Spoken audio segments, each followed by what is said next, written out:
Hello friends, आज हमारा alkyl halide का फोर्थ लेक्चर है। अपन ने पहले क्या पढ़ लिया था, देखें हम। पहले अपन ने एल्किल हैलाइड की डेफिनेशंस, इंट्रोडक्शंस, टाइप्स, उसके बाद अपन ने मेथड ऑफ प्रिपरेशन बनाने की विधियाँ, और उसके बाद मतलब वो कंप्लीट किए थे। अब क्या पढ़ेंगे अपन? Physical properties. देखिए हम फिजिकल प्रॉपर्टीज़ देखें हम। फिजिकल प्रॉपर्टी मतलब क्या होता है? भौतिक गुणधर्म। भौतिक गुणधर्म कौन कौन से हैं? जनरल कंडीशन की बात करूंगा मैं ओनली। फर्स्ट है फिजिकल स्टेट, मतलब भौतिक अवस्था क्या है इसकी। देखिए भौतिक अवस्था हम जानते हैं तीन प्रकार की भौतिक अवस्था होती है। कौन कौन सी? एक तो ठोस, द्रव और गैस। ये मतलब सॉलिड, लिक्विड एंड गैस।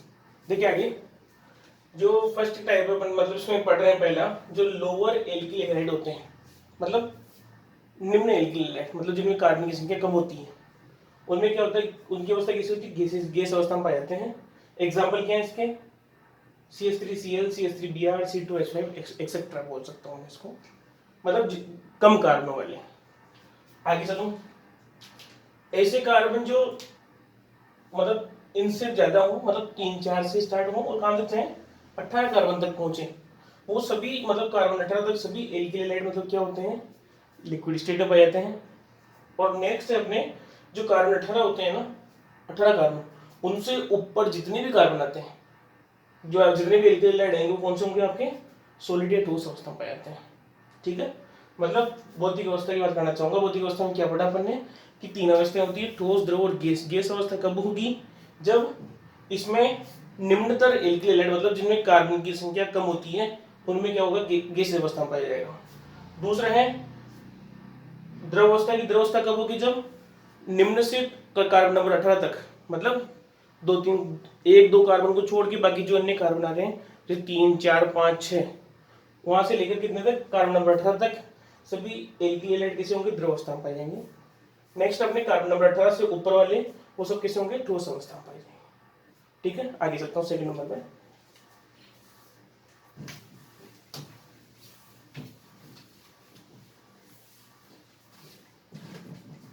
देखिए सेकंड नंबर है अपना physical property second, melting and boiling point.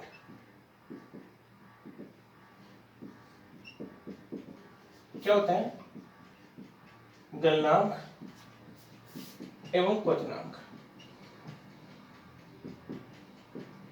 बहुत सारा कंफ्यूजन है, कैसे होगा? ऊपर जाएंगे मतलब कैसे, किस बेस पे बढ़ेगा? तो उसकी एक शॉर्ट ट्रिक बता रही, बना रखी है मैंने, वो शॉर्ट ट्रिक आपको बता दूं। देखें कि जो मेल्टिंग पॉइंट एंड जो बॉइलिंग पॉइंट होता है, वो क्या होता है? Directly proportional. क्या होगा? किसके? मोलिकुलर वेट के। मोलिकुलर वेट का मतलब क्या होता है हिंदी में? अणुभार। इसको अच्छे समझने के लिए क्या लिखता हूं उसको, और रहा कि नंबर ऑफ कार्बन्स। ठीक है, और inversely proportional side of chain. मतलब क्या होता है? Branch structure. Side of chain को क्या बोलते हैं? पार्श्व श्रृंखला।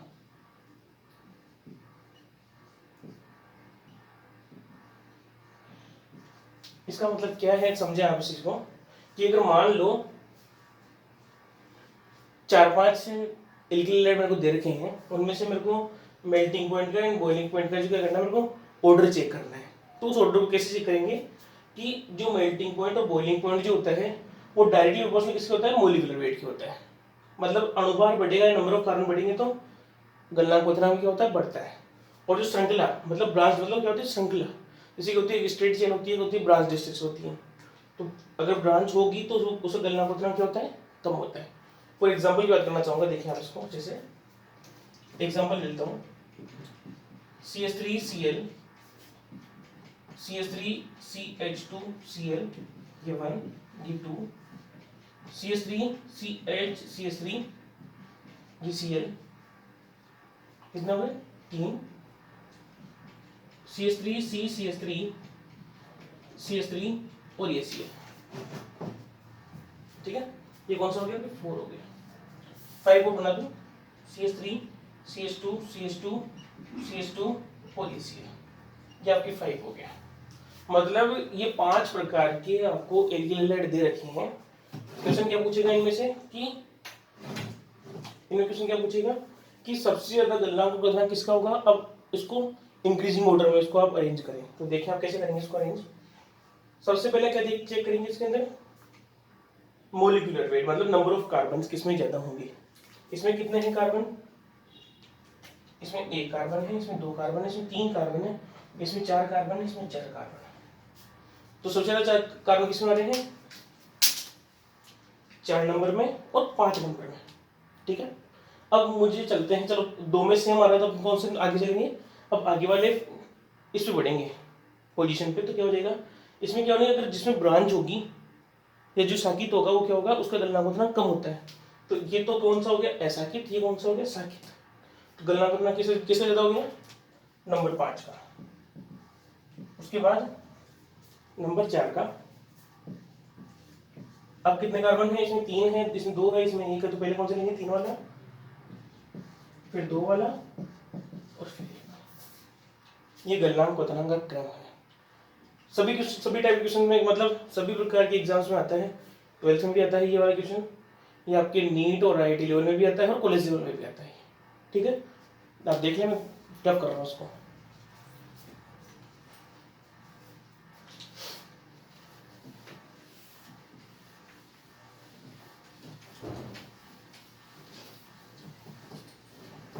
किसी को प्रॉब्लम आए किसी टॉपिक के अंदर, तो आप मुझे कमेंट बॉक्स में आप मुझे लिखें, मैं उसको नेक्स्ट वीडियो के लास्ट में उसको सोल्व कर दूंगा। चलिए आगे। थर्ड है सोल्यूबिलिटी। सोल्यूबिलिटी सोल्यूबिलिटी क्या होती है, घुलनशीलता। क्या होती है, घुलनशीलता। अब जो घुलनशीलता होती है इसका भी फॉर्मूला निकाल रखा है, जो फॉर्मूला पढ़ा था उसका जस्ट अपोजिट क्या हो जाएगा, घुलनशीलता का फॉर्मूला हो जाएगा। देखिए वो ऑर्डर हो जाएगा। देखिए solubility are directly proportional to, inversely proportional लिखूं पहले मैं, मोलिकुलर वेट या number of carbons and directly proportional to side of chain. देखना पहले क्या है, आपको कार्बन ही देखने हैं। बॉइलिंग पॉइंट और मेल्टिंग पॉइंट में कार्बन की संख्या ज्यादा होनी चाहिए थी, कार्बन की संख्या होगी कम होनी चाहिए। देखें ऑर्डर देखते हैं।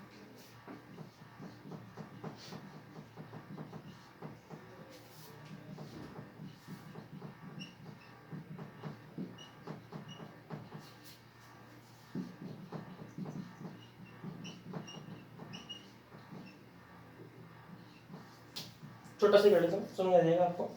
इसमें कितने कार्बन है, अब पहले कार्बन से चेक करते हैं ना। इसमें 2 कार्बन है, इसमें 1 2 3 कार्बन है, इसमें 3 कार्बन है। ठीक है, तो पहले बात करता हूँ सबसे कम किसमें है, इसमें। तो सबसे पहले कौन सा आएगा, पहला वाला घुलनशीलता क्रम। उसके बाद इन दोनों कार्बन की संख्या समान है, तो इसे जाएंगे अपन साइड ऑफ चेन पे। अब साइड ऑफ चेन जिसमें ब्रांच होगी वो कौन सा होगा, अधिक घुलनशील होगा। इसमें ब्रांच है, इसमें ब्रांच नहीं है, तो कौन सा हो गया 2 1। आप देखिए इसके ऊपर,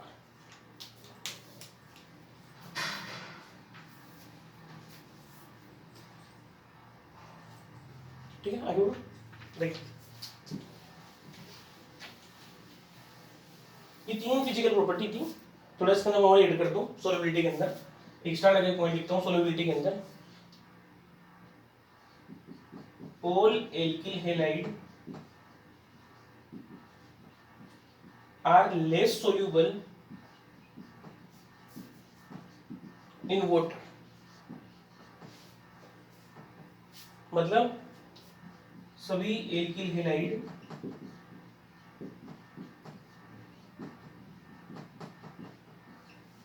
क्या होते हैं, जल में कम घुलनशील होते हैं।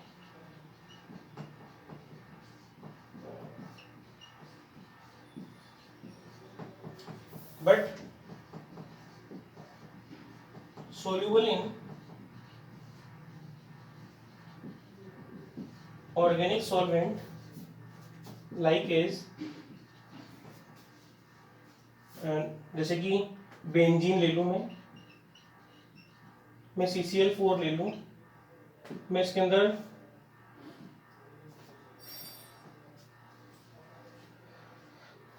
एक्सेट्रा ले लेता हूँ और आगे जब आएगा जब बता दूंगा मैं आपको ना। देखिए मतलब एल्किल हैलाइड क्या होता है, वाटर में तो कम घुलनशील होता है, और जबकि ऑर्गेनिक सॉल्वेंट जो भी होते हैं कौन कौन से, फॉर एग्जांपल बेंजीन और CCl4 में क्या होता है, अधिक घुलनशील होता है। In organic solvent etcetera are more soluble, मतलब अधिक घुलनशील होता है। ठीक है, ये आप इसको पॉइंट है, आप कुछ देख लेना इसको अच्छे से।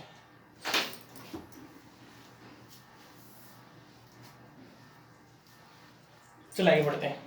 ये थी फिजिकल प्रॉपर्टी, 3 टाइप के। फर्स्ट था फिजिकल स्टेट, सेकंड थी मेल्टिंग एंड बॉइलिंग पॉइंट, और थर्ड कौन सा आपके, घुलनशीलता। चलिए देखें।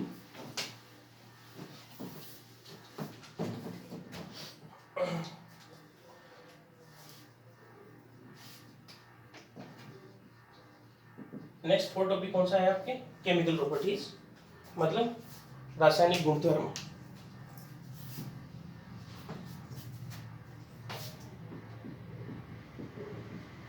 रासायनिक गुणधर्म, देखिए रासायनिक गुणधर्म में जो एल्किल हैलाइड जो होते हैं वो जनरल कंडीशन में कितने कितने केमिकल प्रॉपर्टी दिखाते हैं, 3 टाइप की। देखिए फर्स्ट टाइप में टाइप्स लिख दूं मैं यहाँ पे, टाइप्स कितने हैं, 3 टाइप के। उस 3 टाइप में भी कौन से होते हैं, पहला टाइप कौन सा होता है,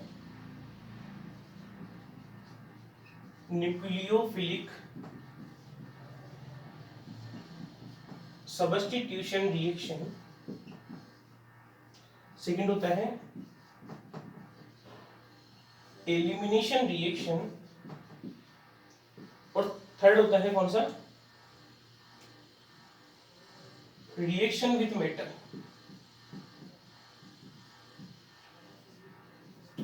ठीक है, मतलब नाभिक से नहीं प्रतिस्थापन अभिक्रिया,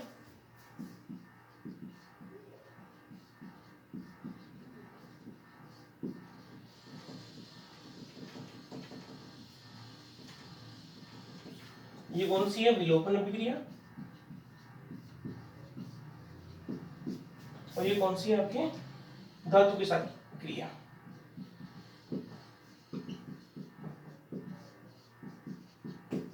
तो आज फर्स्ट टॉपिक हम पढ़ते हैं nucleophilic substitution reaction.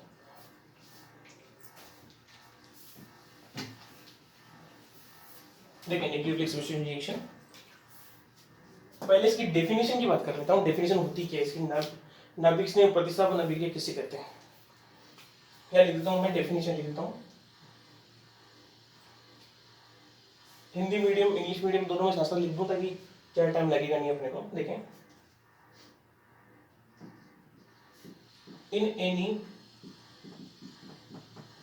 Alkyl halide the replacement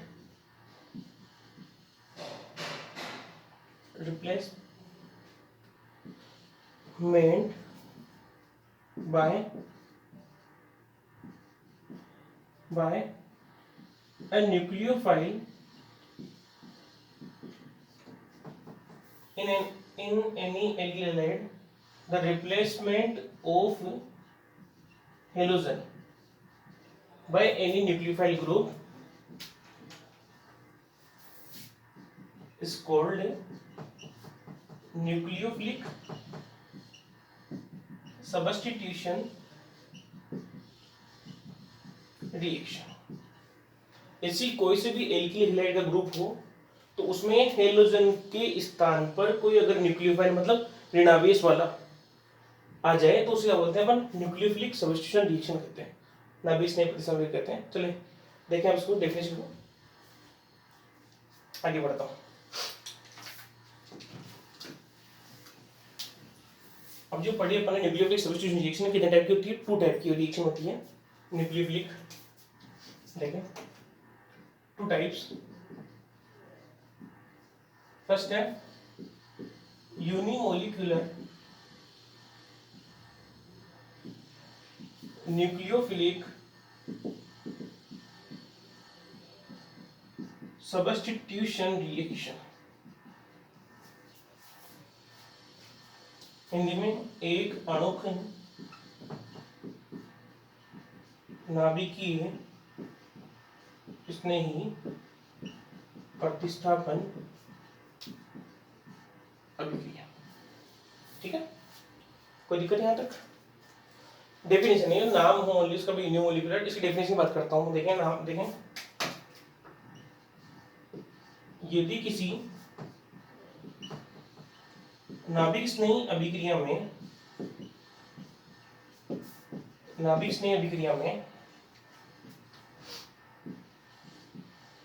अभिक्रिया की दर उसके एक अभिकर्मक पर निर्भर करती है तो उसे SN1 अभिक्रिया कहते हैं। मैं लिखता हूँ SN1 लिख देता हूँ यहाँ पे। ठीक है, मतलब कोई भी नाभिक स्नेही अभिक्रिया है, कोई भी है ना, कितने टाइप की, 2 टाइप की होती है। तो नाभिक स्नेही अभिक्रिया में अभिक्रिया की जो दर होती है वो अगर वो एक अभिकर्मक पर निर्भर करती है तो उसे क्या बोलेंगे? SN1 अभिक्रिया कहते हैं। इंग्लिश मीडियम बात करूंगा। If in any nucleophilic reaction the rate of reaction are depend upon only one reactant group, या only reactant is called SN1 reaction। देखें, जैसे मान लो ये एल्किल हैलाइड लिया और ये मैंने कोई न्यूक्लियोफाइल लिया, ठीक है, तो क्या होगा? देखें ये वाला लिया तो क्या बनेगा? अपने ROH बनता है और मान लो S- बाहर निकल रहा है। तो जो रेट ऑफ जो रिएक्शन है, अभिक्रिया की जो दर है वो किसके प्रोपोर्शनल होगी? एल्किल हैलाइड की। अगर ये कंडीशन एग्री है तो क्या होगा? आपके SN1 अभिक्रिया होगी। देखें आप इस चीज को अच्छे से,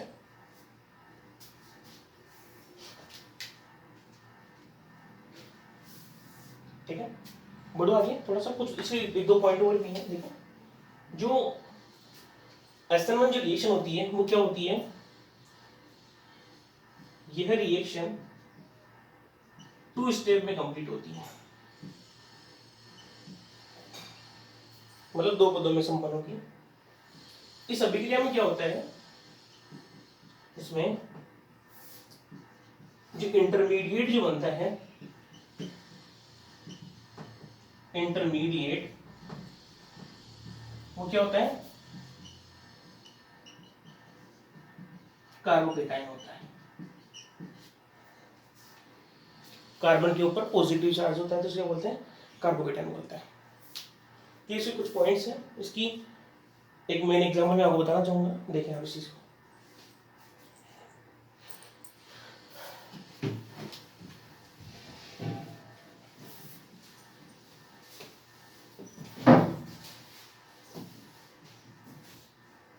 देखिए SN1 रिएक्शन, एक एग्जाम्पल का कर रहा हूं मैं। CH3 CH CH3 CH2 CH2 और Cl, इसकी रिएक्शन कराई मैंने किससे? एक्वस KOH के साथ। तो प्रोडक्ट क्या बनेगा अपना? ठीक है, हम जानते हैं कि प्रतिस्थापन अभिक्रिया है तो Cl हटेगा, उसकी जगह OH जुड़ जाएगा। लेकिन कुछ कंडीशन जो होती है, ये केवल कंडीशन कब लागू होती है? जब कार्बन की संख्या या तो 1 हो या 2 हो, क्योंकि मध्यवर्ती जो बनता है कार्बोकेटाइन, उन दोनों में क्या होता है? स्टेबल फॉर्म में बनता है। तो उस कंडीशन में क्या होता है? वो रीअरेंजमेंट का थ्रू वो प्रोसेस, मतलब आगे प्रोडक्ट वही बन जाता है जो होता है, Cl हटा के डाइट और जुड़ जाता है। लेकिन 3 जब कार्बन हो जाते हैं तो क्या होता है? उनमें रीअरेंजमेंट भी आपको देखना पड़ता है। ठीक है, तो देखें यहाँ पे देखता हूँ, मैं रिएक्शन करता हूँ इसकी मैकेनिज्म, ठीक है ठीक, क्रिएटिव है इसकी। अब 2 पदों में होती है तो पहला पद क्या होगा? ये रिएक्टेंट ले लिया मैंने नीचे, CH3 CH CH3 CH2 CH2 और Cl। इसकी रिएक्शन जो मैंने कराई किसके साथ कराई? K पॉजिटिव के साथ। इसको ब्रेक करता हूँ, K उसको तोड़ देता हूँ, इसमें K+ में OH नेगेटिव में। तो यहाँ से क्या होगा? सबसे पहले ये वाला बॉन्ड ब्रेक होगा तो इसकी कार्बन और क्लोरीन में से इलेक्ट्रोनेगेटिविटी ऑफ क्लोरीन क्या है, हाई है, मतलब क्लोरीन की ऊर्जा क्या होती है, अधिक होती है। तो जैसे ही बॉन्ड टूटेगा तो क्या हो जाएगा, इसमें इलेक्ट्रॉन इस साइड शिफ्ट होंगे तो इसमें क्या आएगा, पार्शियली नेगेटिव चार्ज, और इसमें क्या आएगा, पार्शियली पॉजिटिव चार्ज। तो इसको बॉन्ड को ब्रेक कर दो तो क्या निकल जाएगा बाहर, केसीएल बाहर निकल जाएगा। तो मैं आगे स्टेप करता हूँ, देखें CH3 CH CH3 CH2 और ये CH2 के ऊपर ये पॉजिटिव चार्ज, ठीक है, CH2 के ऊपर पॉजिटिव चार्ज। अब बात करते हैं कि आप डायरेक्ट सी यहाँ यहीं जोड़ देते हैं अपन, आगे रिएक्शन को प्रोसेस करने की जरूरत थी। क्यों, क्योंकि कार्बोकेटाइन जो यहाँ बना हुआ है वो क्या होता है, अनस्टेबल होता है। हम जानते हैं जो कार्बोकेटाइन होता है उसका रिएक्टिविटी का जो ऑर्डर होता है, रिएक्टिविटी क्या होती है ऑलवेज उसकी 3 डिग्री ज्यादा स्थायी होता है, 2 डिग्री उसके बाद 1 डिग्री कम स्थायी होता है। सबसे कम स्थायी कौन सा होता है, 1 डिग्री, सबसे अधिक स्थायी कौन सा होता है, 3 डिग्री। तो देखिए इसको, अब यहाँ पे कौन सा है, अब 1 डिग्री 2 डिग्री 3 डिग्री होते क्या होता क्या है, जैसे कि ये कार्बोकेटाइन है, ये कार्बोकेटाइन कितने कार्बन से जुड़ा हुआ है, ये किससे जुड़ा, कितने जुड़ा हुआ है, एक से जुड़ा हुआ है, तो ये कौन सा हो गया, 1 डिग्री परसेंट है। तो ये यहाँ से कहाँ जाने की कोशिश करेगा, 2 डिग्री पे आने की कोशिश करेगा। रीअरेंजमेंट बोल रहा हूँ इसको, इस प्रोसेस क्या बोल रहा हूँ, रीअरेंजमेंट। रीअरेंजमेंट मतलब क्या बोलते हैं इसको, पुनर्विन्यास। होता क्या है, कम स्थायी मध्यवर्ती से अधिक स्थायी मध्यवर्ती की ओर स्थानांतरण, किसका, कार्बोनेन का पुनर्विन्यास कहलाता है। तो यहाँ पे मैं बढ़ता हूँ तो ये क्या होगा, ये पॉजिटिव चार्ज यहाँ से इस पे आएगा। इस वाले कार्बन को देखें बच्चे से, इसकी वैलेंसी कितनी है, एक इधर 2 और 2 इसकी 4 हो गई। जब ये पॉजिटिव चार्ज इस पे आएगा तो कितनी हो जाएगी, 5 हो जाएगी। तो इसकी वैलेंसी को बनाए रखने के लिए यहाँ से एक हाइड्रोजन का प्रतिस्थापन इस वाले कार्बन पे होता है। तो क्या हो जाएगा, पॉजिटिव यहाँ आ जाएगा, यहाँ का एक हाइड्रोजन यहाँ आ जाएगा। तो क्या बनेगी स्ट्रक्चर आगे नेक्स्ट वाली, CH3 CH CH3 CH positive और यहाँ पे ये CH3, यहाँ का एक हाइड्रोजन यहाँ आ गया तो क्या बन गया, CH3, यहाँ का पॉजिटिव यहाँ आ गया तो ये CH प्लस बन गया। देखें आगे वापस रीअरेंजमेंट करना पड़ेगा क्योंकि अब ये कार्बोकेटाइन कितने कार्बन जुड़ा हुआ है, तो ये कौन सा हो गया, 2 डिग्री वाला, ये 1 डिग्री वाला। तो अधिक स्थायी में अगर चलना चाहूंगा तो मैं ये पॉजिटिव यहाँ पे डाल दूंगा और ये वाला हाइड्रोजन स्टेबिलिटी के लिए यहाँ डाल दूंगा। तो क्या हो जाएगा, इसको मैं रेड वेट से डिनोट करता हूँ तो अच्छे से समझ आएगा, आपको कंफ्यूजन नहीं रहेगा।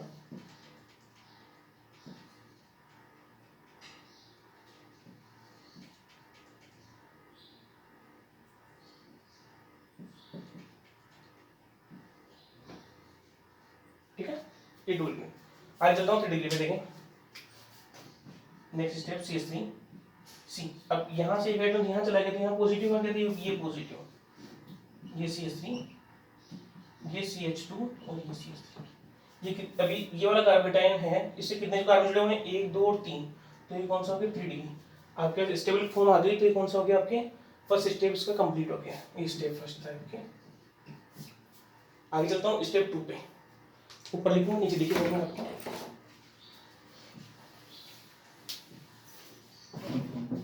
देखें स्टेप 2 मतलब फर्स्ट स्टेप क्या करना है आपको, कार्बोनाइन, स्थायी कार्बोनाइन का निर्माण करना है हमेशा। मैं यहाँ पे लिख दूं स्टेप के आगे कि स्टेबल कार्बोकेटाइन का फॉर्मेशन करना है आपको ऑलवेज। किसमें, स्टेप फर्स्ट में। स्टेप 2 में क्या करना है, direct attack of OH negative. तो कर दो डायरेक्ट अटैक, ये वाला बन गया अपने stable CH3 C positive, CH3 CH2 और ये CH3। इसकी रिएक्शन करें मैंने डायरेक्ट किसके साथ, OH नेगेटिव साथ, तो क्या बन गया अपने CH3 COH CH3 CH2 और ये CH3। ये आपकी SN1 रिएक्शन कंप्लीट हो गई। हाँ, इसमें डिफरेंट टाइप रिएरेंजमेंट अलग अलग प्रोसेस है पूरी ढंग से, तो आप अच्छे से एक बार से देख लो, रिएक्शन को भी बता दूंगा आपको।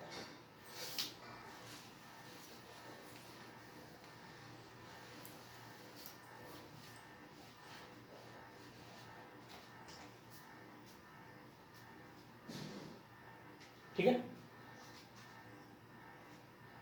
मैं आगे बढ़ता हूँ। तो ऐसा करते हैं, जो SN1 रिएक्शन है वो अपन नेक्स्ट वीडियो में पढ़ लेंगे अभी, और SN1 और SN2 में कुछ डिफरेंस भी है, तो उसको डिटेल स्टडी नेक्स्ट वीडियो में अपन कर लेंगे। ठीक है, थैंक यू फॉर वॉचिंग।